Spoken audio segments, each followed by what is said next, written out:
Welcome to the podcast. If you'd like to listen to an ad-free version of this episode and all of our episodes, then search True Crime Today Premium Plus on Apple Podcasts and press subscribe. That's our premium channel where all of our ad-free and advanced episodes live, all in one place. True Crime Today Premium Plus. Search it on Apple Podcasts and press subscribe. Even try it for 3 days free. Not all monsters are under the bed.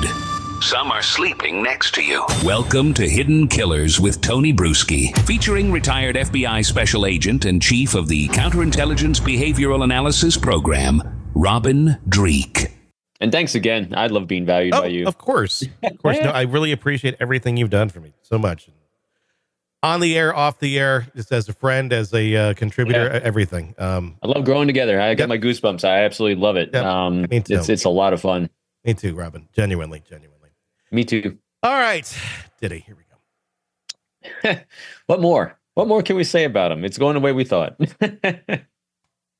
A pattern of behavior. I think that's the key thing to understand when we're talking about Diddy and the man who knows more about that than anything and has taught me a lot about it. Robin Dreeke, retired FBI Special Agent, Chief of the Counterintelligence Behavioral Analysis Program. Here we go. 120 new allegations coming at the way of Diddy. 25 from accusers that were minors at the time of the alleged incidents. The rest adults. Charges stemming from sex trafficking, forced labor, kidnapping, arson, bribery, obstruction of justice, assault, rape, you name it. If it's something bad that he could have done between 91 and now, one of these 120 have a story about it. 120 people. Let's talk about that and the pattern of behavior. Tony, I've never said it before on your show, but I'm afraid we're going to have to say it now. And it's a sad thing that we are. I told you so. Oh, completely. Yeah. Oh, my gosh. You know, we said from the very get-go that there's going to be kids. Mm-hmm. And sadly, tragically, there are. And I think that number is going to continue to grow. The shocking thing to me, well, not shocking, it's the ludicrous thing to me. That's a better word. Ludicrous. Is that the defense attorney says he's going to be completely exonerated. I know. Everyone's lying. That's always the entertaining thing to me. I get, they're defense attorneys. They're going to do their job. That's what they have to do. They have to say, we don't, and all this is just that. But at some point, what point are you going home at night and going, yeah, I believe the shit I just said? It's not just a sinking ship. This thing's on the bottom already. Yeah. And they're just trying to figure out. I mean, can you imagine being a defense attorney saying, all right, I'm taking over the ship, not a sinking ship, a ship that's sunk. While it's on the bottom and full of water, I'm going to try to plug these holes up and then figure out how I'm going to get the water out of the boat that's already on the bottom. This is a lot like the very bad late 70s, early 80s movie Raise the Titanic, but Diddy is the imagery in my head was exactly the same, Tony. I can't believe you and I are, we are on that kind of wavelength on that one. I was exactly thinking that exact movie. I hate laughing and chuckling about this because this guy has destroyed lives. Oh my God. And it's gonna keep growing. It's just gonna keep growing. It is. I mean, just the sheer volume of what's coming in. What's blowing my mind is logistically, how do you even address all of these cases? How do you defend all these cases? How do you prosecute all of these cases? I mean, it'll go on forever. I mean, there is no end in sight to any of this. I don't even understand logistically how you can do it. I mean, it's almost like a class action suit, but it's not. These are all individual cases. Yeah, that's again the imagery you and I are right on. I'm thinking, wow, this is like someone suing Verizon, and if you want to become part of the class action, you get 50 cents because there's so many people that are involved in this one.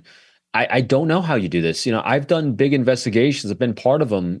I've never been part of one this broad with this kind of scope. And here's what's it just really eats at me as an investigator is that this is one of the most important cases because of the lives that were destroyed, the restitution and the justice that must be done. But look at the resources this is going to take up in finances of the court system, in manpower of the court system, of the investigators, because you have a finite number of investigators. You have a finite number of resources. For every one more investigator that's required to go do an interview, go do due diligence, go serve a subpoena, go serve a FISA if it's, classified. All these things is one more person taken away from another case. Yeah. One more person taken away from a rape case, from a murder case, from some other case, all because this individual made a choice to take advantage of people. And in such a broad scale, such a massive scale for decades.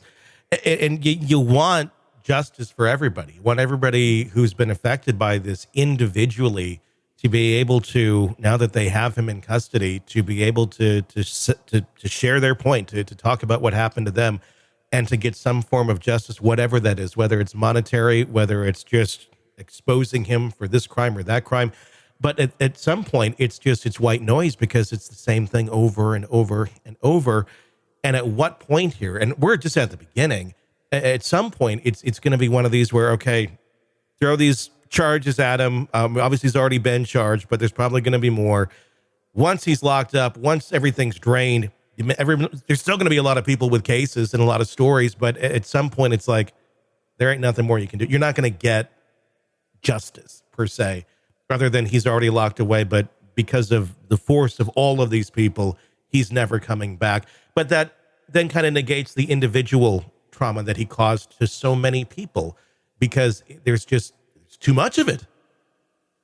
This is an interesting case to think about, because I think there's such a volume of people. Many years ago, Gavin DeBecker talks about it, and John Douglas talks about the formation of the first groups that were victim assistance programs. Mm-hmm. And victim assistance programs are people that have survived trauma, they survived rape, they survived murder.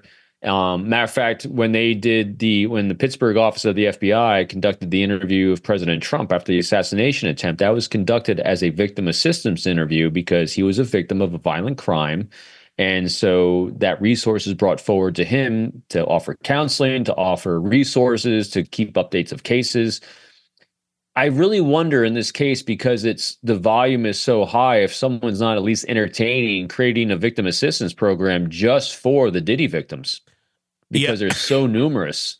Yeah, I mean, that's a serious thought, because there are just so many. I mean, this case here against Diddy, it feels like we are in new territory. We're beyond R. Kelly. We're beyond Epstein. We're like, this is like a whole new ball. I mean, of wrong, and the amount of people involved, I think we're going to be shocked by once those names start to drop. But I mean, can you think of any case like this where there's been this many accusers just coming out of the woodwork, and a lot of them with very, very solid claims, and the man literally has made music about his crimes for the last 30 years, rapping about what he's been doing?